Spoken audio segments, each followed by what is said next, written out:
from the new publisher. Austin Krell joined Sixers on SI.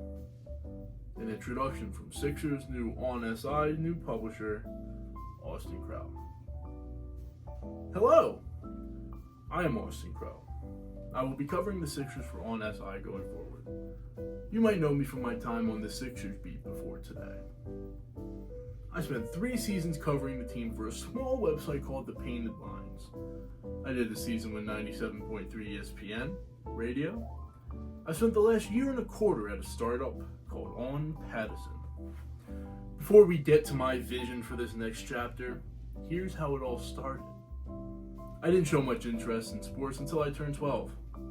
My dad followed football, basketball, and baseball with regularity, so those were the 3 major sports I was raised on. School required students to play 2 sports out of the 3 seasons of the academic year. I went to the football meeting ahead of tryouts. Not a chance. That meant baseball in the spring and basketball in the winter. I had less experience playing basketball than I did playing baseball. I did not make the team as a player, but I was asked to be a manager.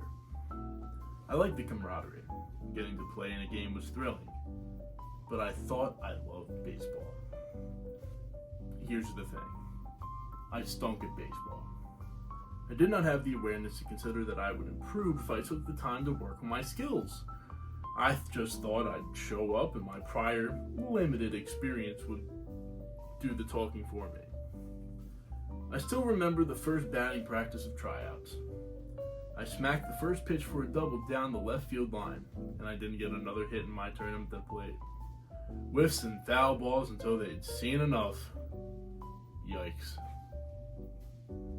So I had a tantrum in the car on the way home from the last day of tryouts. I remember vowing to myself and to my mom that was it. Baseball was no longer my favorite sport. That would surely show them.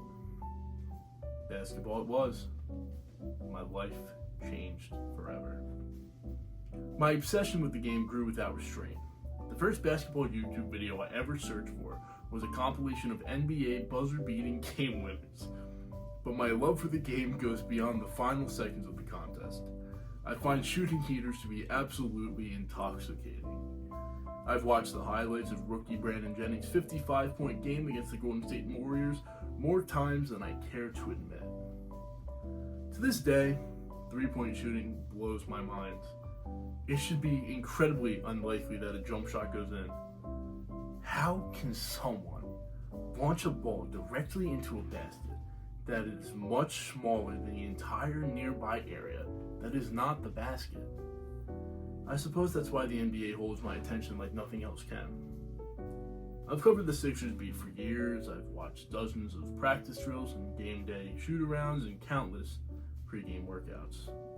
How do those guys hit the nylon without the ball touching the rim over and over again? I don't care that they practice open shots. How are they so precise that grazing the rim elicits expressions of contempt from the shooter? What is my point in all this? That's my explanation for why the NBA has ruled the majority of my life. That's why I cover the NBA, why I write. Maybe I'm searching for this forever elusive basketball enlightenment that I'm certain exists. That one day I'll uncover the secret to guaranteeing a positive outcome in this game. That perhaps I'll achieve expertise. Is it possible to earn a doctorate in basketball? Maybe that's why I found purpose when I picked up blogging as a college senior in 2018. The feeling of analyzing the game, of telling a story by way of keyboard, and of feeling like I found my calling was powerful enough to make me appreciate transcribing press conference audio at midnight. That's why I stayed up until 2 a.m. writing G League game stories on Friday nights as a senior in college for no pay. That's why I was happy to effectively lose money traveling to and from South Philadelphia to cover Sixers home games when Zoom media availability went away following the worst of COVID-19. For the first 4 years of my career writing about the NBA, I was doing what I loved. When I first signed a contract to do it for pay in my 5th year, I was achieving a goal. And as I typed this letter as the new publisher of Sixers on SI, I can say I'm living a dream that I frankly thought was still years away. So you're going to get something I'm proud of with each piece of content that is published on this website. You know, Brian Toperick from Forbes Sports, Bleacher Report, Liberty Ballers, and Fansided. Brian is one of the very best people I know in this business, both in quality of person and content value. The very second this opportunity was floated to me, I started thinking about my vision for the outlet. We want to partner to deliver the most thorough, thought-provoking content we can. To use our resources to keep readers informed on what is happening on the cap sheet just as much as what is happening on the court. To see what the possibilities are when two people who've spent as much time in this franchise as we have work together.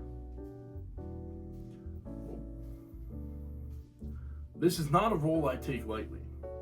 It is an endeavor at which I will not be perfect, but it is one about which I'm already eager to grow into.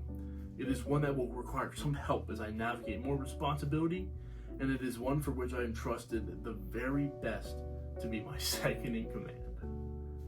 Brian and I are going to cover the Sixers. We're going to work to deliver content that has the depth and flavor that the Philadelphia area NBA nerds deserve. Of course, is it really work if you love it? P.S. You can follow along in a few different places beyond the ONSI website.